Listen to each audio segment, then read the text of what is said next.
Yo, this is Deontay the Bronx Bomber Wild, the WBC heavyweight champion of the world. And I'd like to give a big shout out to CJ Goodfellow of Sports TV. Bomb Squad, baby. Make sure to check out our sponsor, Cell Phone Buyers Recyclers. They want to buy your cell phone, old, broken, or you're just trying to get rid of it. You can contact them right at the number on the screen, text or call. Also, their social media and website is in the description if that's more convenient. If you share their social media accounts on social media, get a chance to win an iPhone. Go check them out.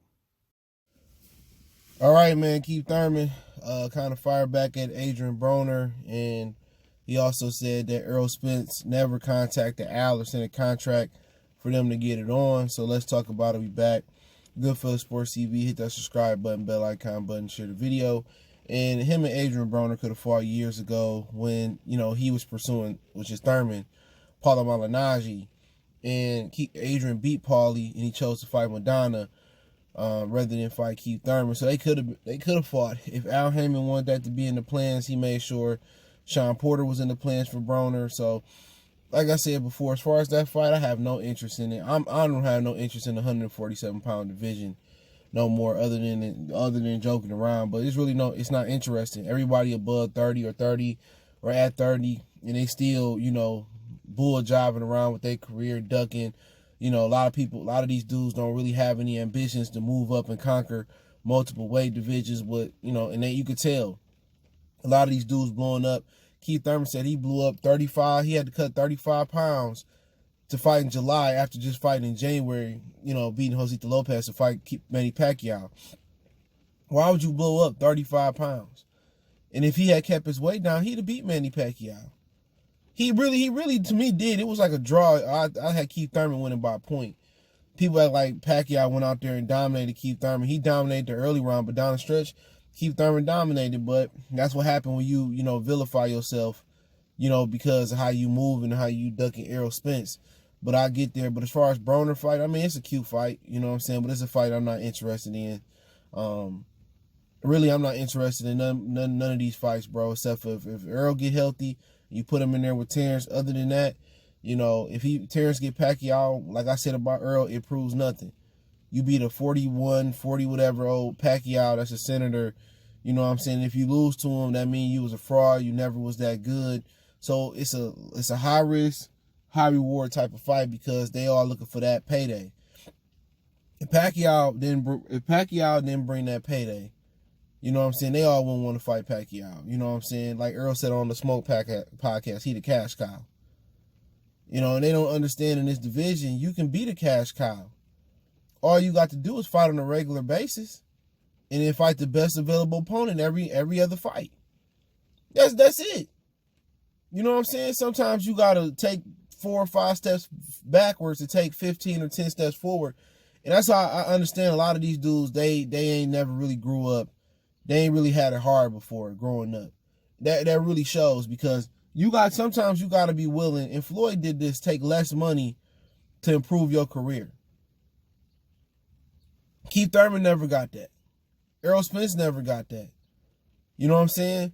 Sometimes you got to be like, you know what, man? I'm a main event fighter, but they got co-main event money. I'm going to take this co-main event money, and I'm going to show out and show people why I dominate. Oh, they wanted to be a pay-per-view. Hey, you know what? I take a pay cut so I can fight on Fox so I can grow my fan base.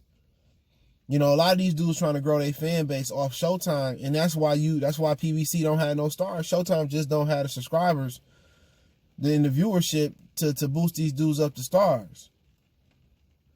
You know what I'm saying? That's basically trying to grow a watermelon, in somewhere that's not hot. It's not gonna grow. If it don't get extremely hot, you can't grow a watermelon. And if you don't have an extreme fan base, you can't grow a popular fighter. If you don't have the platform, if you don't have the extreme platform, you can't do it. Why does Wilder jumped in popularity? Because he fought on NBC. He fought on regular network TV. You got to have these dudes fighting on regular network TV in prominent fights. But, as far as Adrien Broner, Keith Thurman, it'll sell. People are tuning into it. But they talking about all these potential pay-per-view matchups, Maul and Benavidez. They talking about Keith Thurman and Adrien Broner. They talking about Terrence and Errol and Terrence and Pacquiao. The money ain't there right now. And the longer they extend these stay-home orders, the further and further back it's going to set the economy, especially in one of the hot hubs in New York where they would do Keith Thurman and Adrien Broner at the Barclays Center. New York may not bounce back for years after this. This is what happens when you live in a large city and everything is congested. When you have pandemics or contagious diseases, it spreads faster because everything is condensed in. You know, but as far as the fight, they talking about all these fights. It ain't going to be nothing but tune-ups coming back because the fans won't be allowed in the arena maybe not until 2021. And you talking about doing fights in Vegas, you talking about doing fights in New York or wherever you're doing fights at, people just don't have the means to travel right now. Because think about it, if they do travel, if they do get money, first thing people going to want to do is like go to the movies, go out to eat, go to Disneyland, go to Disney World, go to Cedar Point, go to Six Flags, visit the Grand Canyon. They're going to want to do other things. That's kind of my gist of it. They're going to want to do other things with their money than go to a boxing event and get second-rate fights. So, like I said, all these hypotheticals that's coming up, man, a lot of these boxing promoters, they gonna have to tune up, bro, because they just won't have the gate there. The fans won't be there to support these fights, and the fans won't be there to support them on pay-per-view. They gonna stream them, but as far as AB and Thurman, I don't care. That's a fight that should have happened many years ago. Keith Thurman, that's a tune-up for him. Keith Thurman should be the first man to knock out Adrien Broner. If his hand, the elbow, and everything is healed up like he said it is, put the money on Thurman to stop him. And if he do stop him, it's going to be 6-7 rounds at the most and under. And I think he'll make AB open up because he know ain't nothing coming back. So really ain't no fear, nothing coming back. So he going to make AB open up, bro. And he going to open up on AB, knowing AB won't throw back. You know, maybe that'd be a fight that AB can get $10 million off of, and Keith Thurman can stay on pay-per-view and all that. But it's not a fight that I'm interested in. The trash talk would be nice, but it's two fighters, in my opinion, way past their prime. And, you know, Keith Thurman's overstayed his welcome at 47, in my opinion. But him saying that Errol Spence never sent the contract, you know, that's his thing. If I ain't seen the contract, it ain't a duck, and he got a point. Or he never went to Al Haymon to make the fight, and maybe Al Haymon should have made the fight then. That's a fight the fans want to see. Al Haymon is the puppeteer. He's controlling the puppets. So he know everybody wanted to see that fight. Why he say, all right, Keith, man, you got to fight Errol. Now, Errol might come out and say, that's bullshit. I asked Al for the fight, and Al said, you know, Keith didn't want the fight. So you got to get both sides of the story. But if Al Haymon is the puppeteer and he pulling all the strings, why he ain't giving us the best fights? Why he want to always give us the bullshit fights? He want to say, oh, make Sean and Adrien, make Keith and Adrien. You know what I'm saying? Oh, Danny Garcia and Sean Porter. Why he wasn't forcing these dudes to fight Errol Spence early on? If he truly believed in Errol Spence, bro, he should have been force-feeding these dudes in this fight. If he truly believed Caleb Plant and David Benavidez is the baddest motherfuckers at 68, you know, he should be ready to make that fight right now. You know what I'm saying? And that's my problem with it, bro. He don't give us the fights we want to see. I don't care if he speak or don't speak. That's his preference. But he always giving us these motherfuckers in their 30s now. And they talking about, well, you know, I was reading the article, Terrence hasn't fought this level of opposition. You know what? When people say that about Crawford, you know what I'm saying? Who is the ops at 47 you want to see him fight? Yuga's right. Lipian's right. Let's just say Omar Figueroa, Sean Porter, Danny Garcia, Keith Thurman, Errol Spence. All of them were premier boxing champions. Right?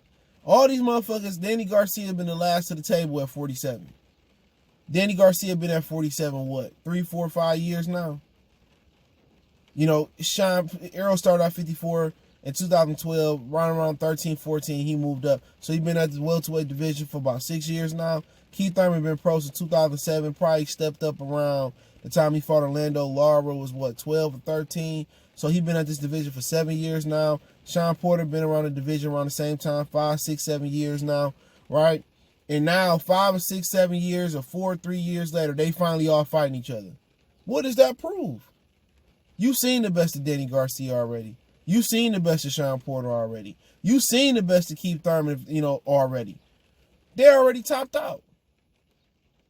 You seen the best of them fighters already. And you may have seen the best of Errol Spence due to this car accident. So you talk about, oh, they fighting each other. They fighting each other. It don't mean that they good or they great. You know what I'm saying? Because we all have seen them lose except for Errol Spence. Keith lost to older Pacquiao. Sean had a close decision with a cross draw with Julio Diaz. Is all you need to say. All you need to hear. Don't forget, Keith got dropped by Collazo, and they gave Collazo the wink to fucking fake an injury and stop that fight when he's about to stop Keith Thurman. Sean Porter got beat up by Kell Brook. Yugas got beat up by Miramon. Omar Figueroa, they got beat up by Yugas. So they trying to create this motherfucking this narrative that, oh, they better than all the A-leaguers. No, they just names.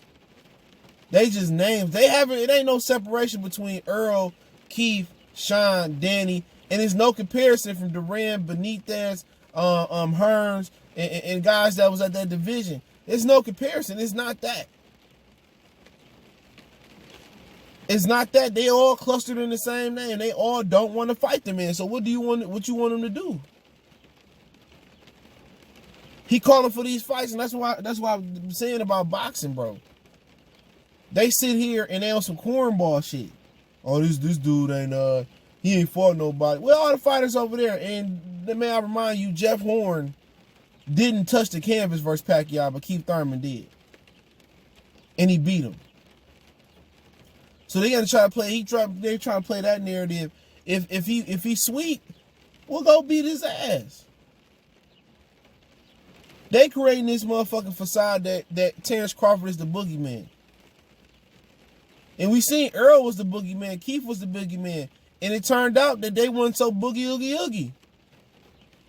They wasn't so scary when they fought top opposition. That could be the same for Crawford. Maybe he ain't that scary. Maybe he ain't that good. Maybe he is that good. Same thing they're doing to Demetrius Andrade. They trying to build him up to be the boogeyman. Maybe he is that good. Maybe he ain't that good. You know, but as far as Keith Thurman, he spoke on him as well. But like I said,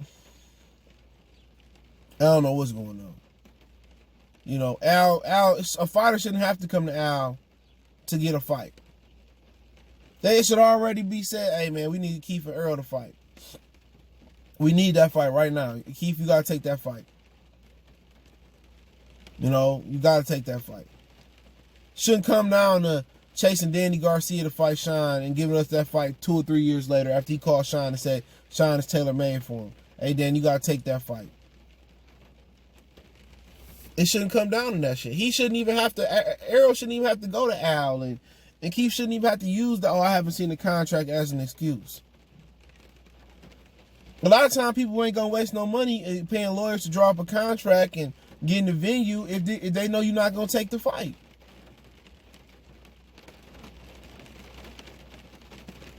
No, send a contract, send this, send that. Al Haymon shouldn't even be in a position where guys should be able to duck. If you're only doing in-house fights, you should have no problem making the best fights, because who do it benefit? It benefits PBC. It benefits the viewerships. You're not losing the belt and he running over the top rank. I get it. You don't want top rank fighters infiltrating, and getting belts and stealing power away from you, like you have all the power stolen away from you in the heavyweight division.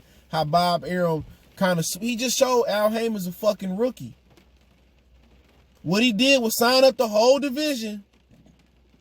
Fury, Big Baby Miller, Puev. He signed up a whole bunch of heavyweights. And then what he did, he took the heavyweight, Tyson Fury, he beat Wilder ass. He controlled the whole division now in North America. And him and Eddie has been working relationships for years, for now.